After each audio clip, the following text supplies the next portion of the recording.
લાસ્ટમાં આપણે વાત કરી રહ્યા હતા unit 2 read 1 unforgettable Walt Disney, જેમાં આપણે છેલ્લો પેરેગ્રાફ વાત કરી હતી કે યંગ રોય ને મેસલ્સ થયા હોય છે એ સમયે વોલ્ટ એમ કે પિનાશિયોની વાત કરે છે.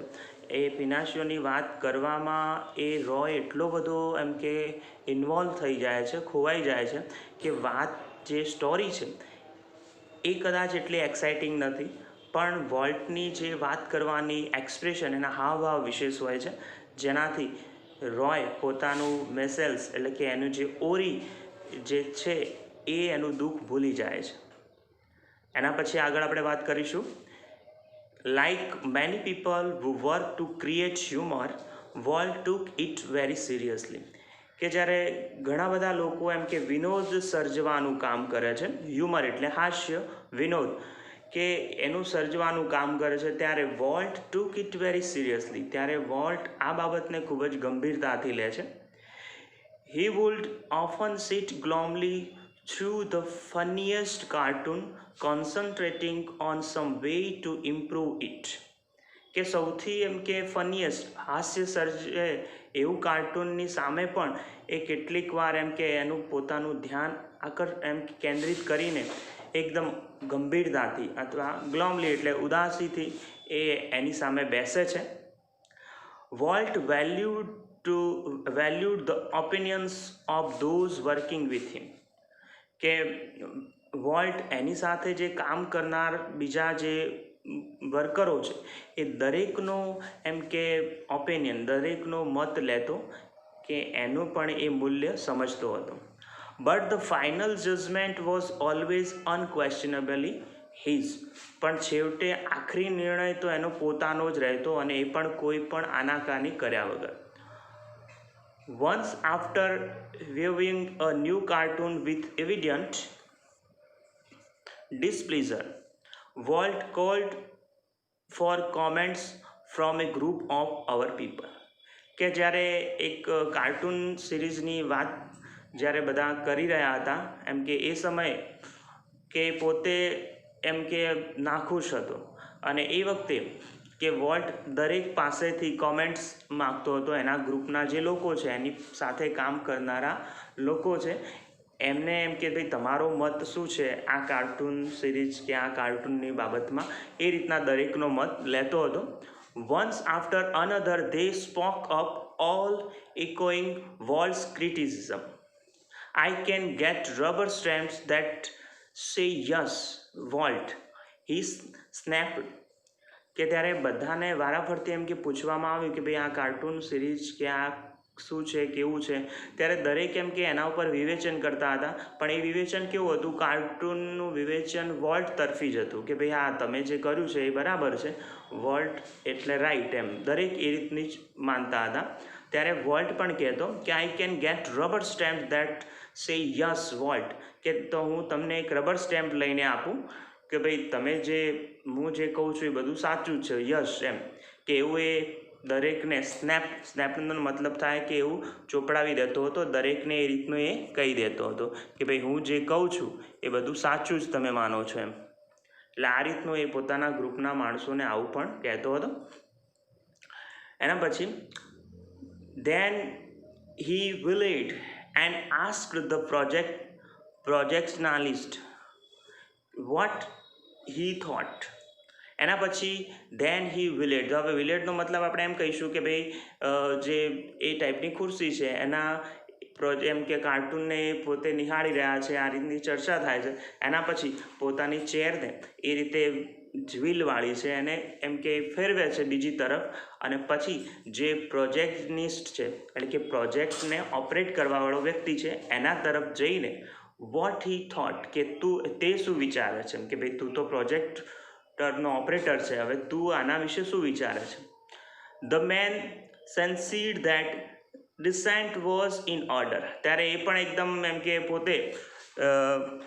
પોતે એમ કે ખળભળાટ થઈ જાય છે કે ભાઈ હવે બધાએ હા કહેલી છે કે ભાઈ વોલ્ટ કહે છે બરોબર છે, તો આપણે એમ કે કંઈક અલગ આનો આન્સર આપવો જોઈએ, એને એવું વિચાર્યું. ત્યારે એ કહે છે કે I think you are all wrong, કે હું એવું વિચારું છું બધા જ તમે ખોટા છો, એને એવું જાહેર કર્યું, હી ડિક્લેર્ડ. વોલ્ટ જસ્ટ ગ્રેનેડ, ત્યારે વોલ્ટ એકદમ એના ઉપર ગુસ્સે થાય છે, એના ઉપર ચીડાય છે. ગ્રેનેડનો મતલબ આપણે એવું કહી શકીએ એના ઉપર ગુસ્સે થવું અથવા ચીડાવવું. You stick to your projector, he suggested. ત્યારે એને વોલ્ટે એમ કહ્યું કે ભાઈ તું તારા પ્રોજેક્ટરને જ સંભાળ, તો આનામાં એમ કે વિશેષ રીતે કોઈ તારો ઓપિનિયન આપી શકે નહીં, કે ભાઈ તું તારું પ્રોજેક્ટર જ સંભાળ. એટલે આ રીતના વોલ્ટ પોતાના ગ્રુપના લોકોને પણ ચોખ્ખે ચોખ્ખું સંભળાવી દેતો હતો જ્યારે પોતે એમનો ઓપિનિયન માગે અને સ્પષ્ટ જવાબ ન મળતો ત્યારે. Volt involve himself in everything. During one story conference on the Mickey Mouse club TV show, કે વોલ્ટ દરેક બાબતમાં કે પોતાના રીતથી એ ઇન્વોલ્વ થતો હતો દરેક બાબતની અંદર. During one story conference on Mickey Mouse club TV show, જ્યારે એક એમ કે મિકી માઉસ ટીવી શો, જે ક્લબ ટીવી શો હતો એની સ્ટોરીનું કોન્ફરન્સ દરમિયાન the story man pointer in hand, ત્યારે જે વાર્તા કહેનાર વ્યક્તિ છે એના હાથમાં એક પોઇન્ટર હતું, જેમ એમ કે આપણે બ્લેકબોર્ડ ઉપર એમ કે પોઈન્ટથી આપણે એમ દરેક સેન્ટેન્સ ક્લિયર કરાવતા હોય એ રીતે એની પાસે એક પોઇન્ટર હતું. In hand was outlining and sequence called, અને એ પોતે વન બાય વન, સિક્વન્સનો મતલબ આપણે એમ કહીએ કે ભાઈ ક્રમાનુસાર એ એક પછી એક આ રીતની સ્ટોરી એ કહેતો હતો, અને એમ એટલે કે એના વિશેની માહિતી આપતો હતો. How to ride a bicycle, એને ટાઇટલ હતું કે how to ride a bicycle, કે કેવી રીતે બાઇસિકલ ચલાવવી. Now when you get on your bicycle he began, ત્યારે એને શરૂઆત કરી, એની વાત કરવાની શરૂઆત કેવી રીતે કરી કે ભાઈ હવે van you get on your bicycle, જ્યારે તમને એમ કે તમારી બાઇસિકલ હોય, જ્યારે તમને તમારી બાઇસિકલ હોય. વોલ્ટ સ્ટોપ્ડ હિમ, ત્યારે વોલ્ટે એ વાત કરતાં એને અટકાવ્યું, અને change your bicycle to a bicycle. જો સરસ અહીંયા સેન્ટેન્સ છે, શું કહેવામાં આવ્યું કે change your bicycle to a bicycle, કે તમારી બાઇસિકલ કરતાં કોઈ એક સાયકલ, એમ કે તમારી સાયકલ કરતાં કે કોઈ એક સાયકલ, એવું એ રીતનું તમે ઉદ્બોધન કરો, એવું એ રીતની વાતની શરૂઆત કરો. એ said, remember every kid isn't fortunate enough to have a bicycle of his own, કે યાદ રાખો દરેક બાળકને એમ કે દરેક બાળક પાસે પોતાની સાયકલ હોતી નથી, એમ કે એવું બની શકે કે દરેક બાળક પાસે કે દરેક છોકરા પાસે પોતાની બાઇસિકલ હોય એવું હોતું નથી, એમ કે તમે આનો પણ વિચાર અથવા તો આ ટાઈપની વાત પણ યાદ રાખો. એટલે કે નાની નાની બાબતોની અંદર પણ ખૂબ જ કેર વોલ્ટ લેતા હતા, એની અહીંયા વાત કરવામાં આવી છે.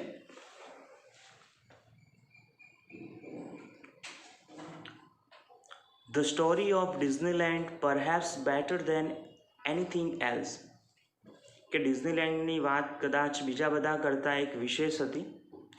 ઇલિસ્ટ્રેટ વોલ્ટ્સ વિઝન, કે વિઝન મતલબ એની દ્રષ્ટિ, કે વોલ્ટની જે દ્રષ્ટિ છે એના તરફી. એન્ડ હિઝ સ્ટબોર્ન ડિટર્મિનેશન, અને એની દ્રઢ નિર્ણય શક્તિ. સ્ટબોર્ન ડિટર્મિનેશન આપણે એવું કહી શકીએ કે દ્રઢ નિર્ણય શક્તિ. To realise an idea he believed in, કે જે એમ કે એના જે વાસ્તવિક જે વિચારો છે એને સાકારિત કરવામાં માનતો હતો. 4 years Walt had quietly nursed the dreams of a new kind of amusement park. Amusement પાર્કનો મતલબ આપણે એમ કહી શકીએ કે મનોરંજન પાર્ક, કે દરેકને મનોરંજન મળી શકે એવી એક જગ્યા, કે એના વિશે વર્ષોથી વિચારતો હતો. કે વોલ્ટ હેડ ક્વાઇટલી નર્સેડ, કે આ જે એનું સ્વપ્ન હતું, કે એનું એક સ્વપ્ન કે એવો એક એમ્યુઝમેન્ટ પાર્ક હું બનાવું, કે આ સ્વપ્નને એને વર્ષો સુધી એમ કે સેવે રાખ્યું હતું. નર્સેડ એટલે કે એ રીતના પોતાના મનની અંદર એ વિચારને એ પોતે વિશેષ રીતે સાકાર કરવામાં જ લાગ્યો રહેતો હતો.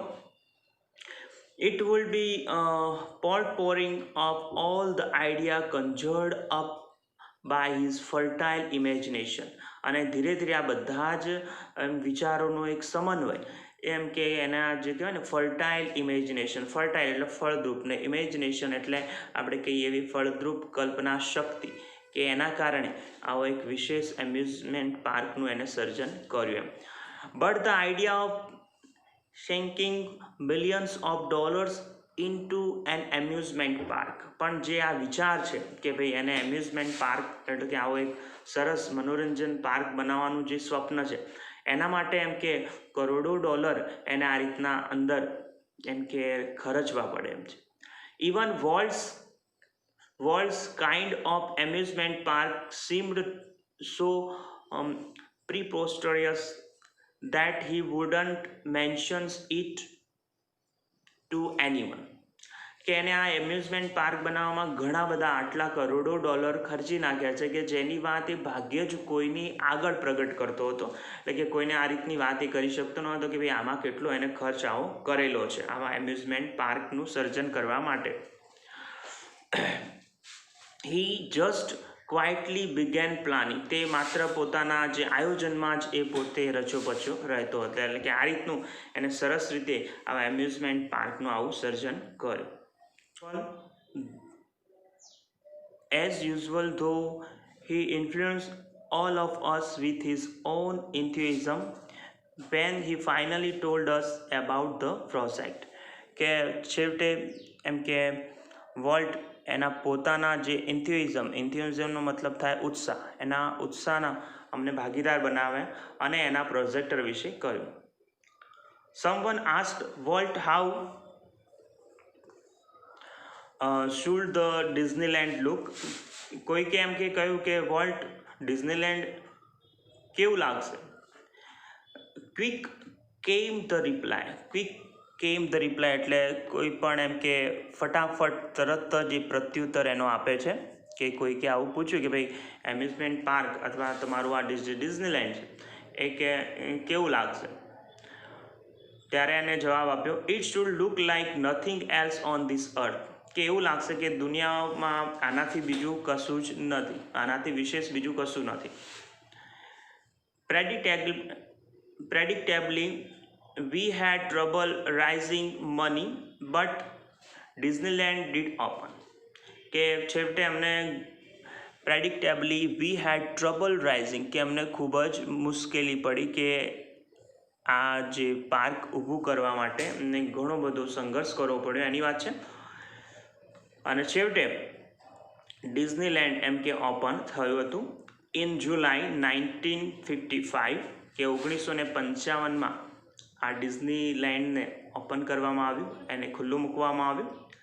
Since that first day, millions of people have flocked to see the unique creations of Walt's imagination.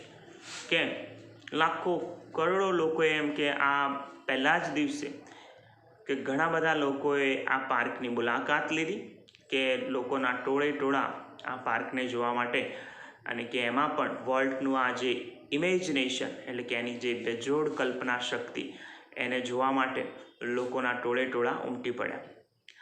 Like a kid with new toy, the biggest shiniest toy in the world, કે જાણે કે કોઈ નાના છોકરાને એક રમકડું મળી ગયું હોય એમ કે આ સૌથી મોટું રમકડું અને આ એમ કે દુનિયાને મળી ગયું.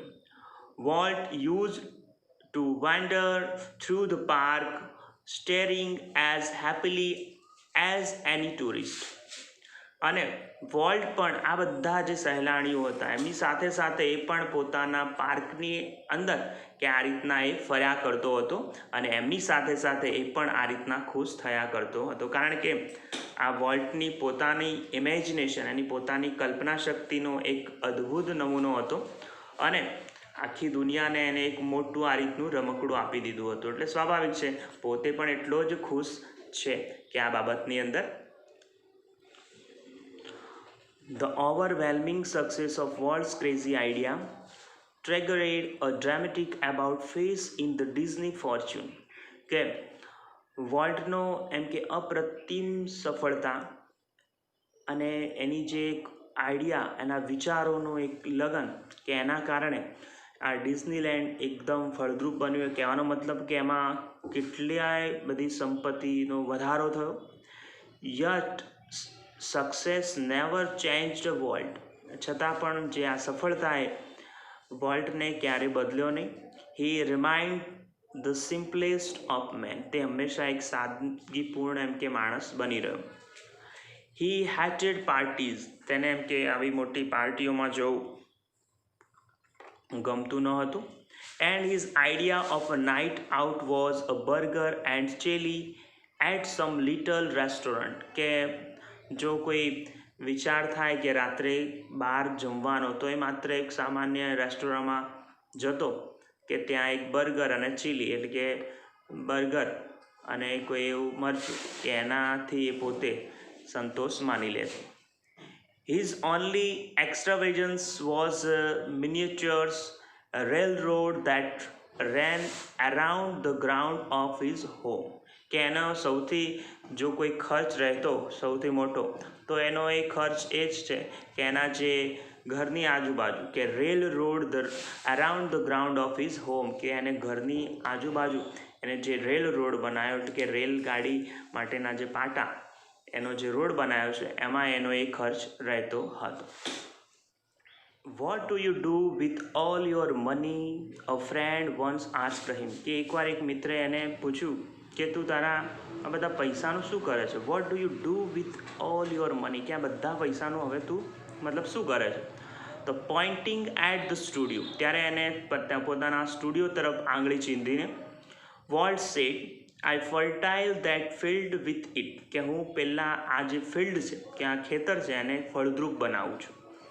એન્ડ ઇટ્સ ટ્રુ, અને તે સાચું છે કે that Walt ploughed money back into the company almost as fast as it came in, કે એ જેટલા ઝડપથી એમાં રોકાણ કરતો, એટલે કે જેટલા એનામાંથી જે કમાતો પૈસા, એ પૈસા ફરીથી એના જે ડિઝનીલેન્ડ પાર્કની અંદર જ એને જે ખર્ચતો હતો, અને એને રીબેકમાં એ ફરીથી પણ એ વિશેષ રીતે એ પૈસા પાછા મળતા હતા, એટલે કે એટલો જ એ નફો એમાંથી રળી શકતો હતો. Started in business gave volt a chance to develop other idea, કે એને જ્યારથી ધંધો શરૂ કર્યો ત્યારથી પહેલી જ વાર એમ કે એ દેવાળીઓ બન્યો, અને એ વખતે એને નવા વિચારો વિકસાવવાનો એક સરસ મોકો મળી ગયો. This included the development of Mineral King and alpine like valley high in the Sierra mountains,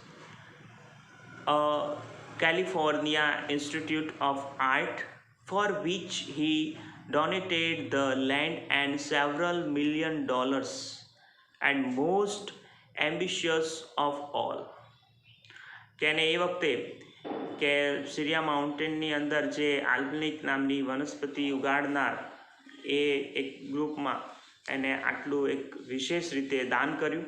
A California Institute of Art, for which he donated the land and several $1 million, કે એને એક એવી સરસ જમીન પણ ફાળવી અને આવા લાખો ડોલર એમાં એને પોતે ડોનેટ કર્યા. And most ambitious of all, અને સૌથી મહત્વાકાંક્ષી એ $100 million Disney World and city of tomorrow in Florida, અને વિશેષમાં વિશેષ કે પોતે આવા એમ કે લાખો ડોલર ખર્ચીને એને ફરીથી આ રીતના કે ડિઝનીલેન્ડ અને ટોમોરો ઇન ફ્લોરિડાની અંદર. Of all this activity Walt was stricken with this fatal illness, કે દુઃખદ રીતે જ્યારે આ બધી જ સરસ રીતે પ્રવૃત્તિઓ ચાલી રહી હતી એ જ સમયે એમ કે વોલ્ટને ફેટલ ઇલનેસ, એટલે કે અત્યંત જીવલેણ એક બીમારી એને લાગુ પડી.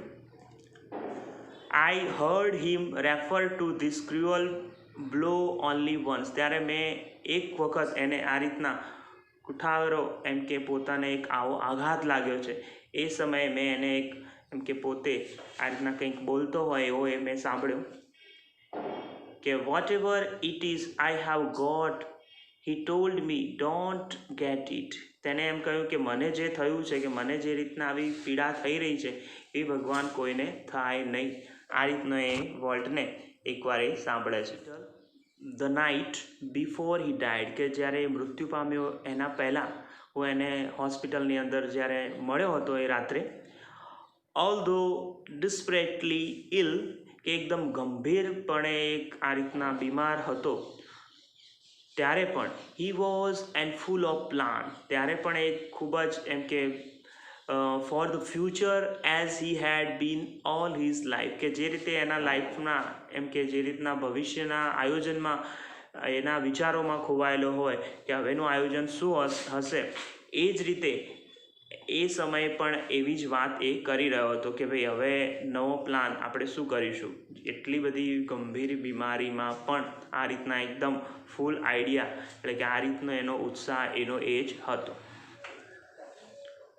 Volt use to say that Disneyland will never be finish, કે વોલ્ટ હંમેશા એવું કહેતા કે ડિઝનીલેન્ડનો ક્યારે અંત નહીં થાય, એન્ડ ઇટ નેવર વિલ, ક્યારે થશે નહીં. I like to think to that Walt Disney's influence will never be finish, અને વોલ્ટનો જે આ ડિઝનીલેન્ડ છે એનો પ્રભાવ એ ક્યારે એનો અંત થશે નહીં.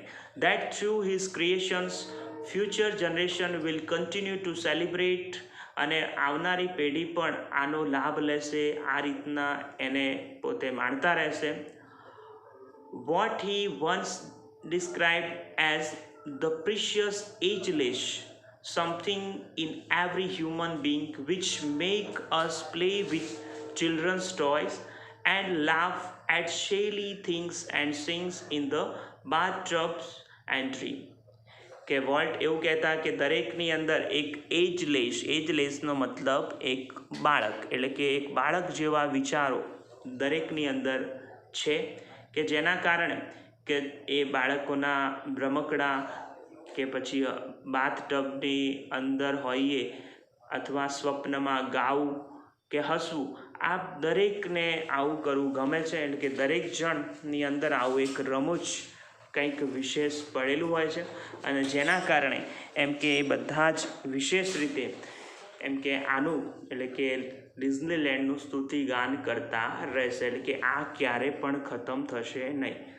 તો અહીંયા મિત્રો લેસન બહુ જ સરસ છે કે વોલ્ટનું જે આ ક્રિએશન એટલે કે છેક 1955ની અંદર કે એને સરસ રીતે આ ડિઝનીલેન્ડનું ઓપન કરવામાં આવ્યું, અને હજુ સુધી પણ એનો ક્રેઝ એટલો જ છે કે આપણને ફ્યુચરમાં કદાચ જવાનો ચાન્સ મળે તો ચોક્કસ લેવો જોઈએ, કે ડિઝનીલેન્ડની અંદર કેટલાય એમ કે આપણો સમય કેટલાય દિવસો નીકળી જાય, એટલું સરસ રીતે આ પાર્કનું એને સર્જન કર્યું છે. તો આટલા સુધી આપણો પાઠ છે અને આપણે આ લેસન પૂરું કરીએ છીએ. Thank you.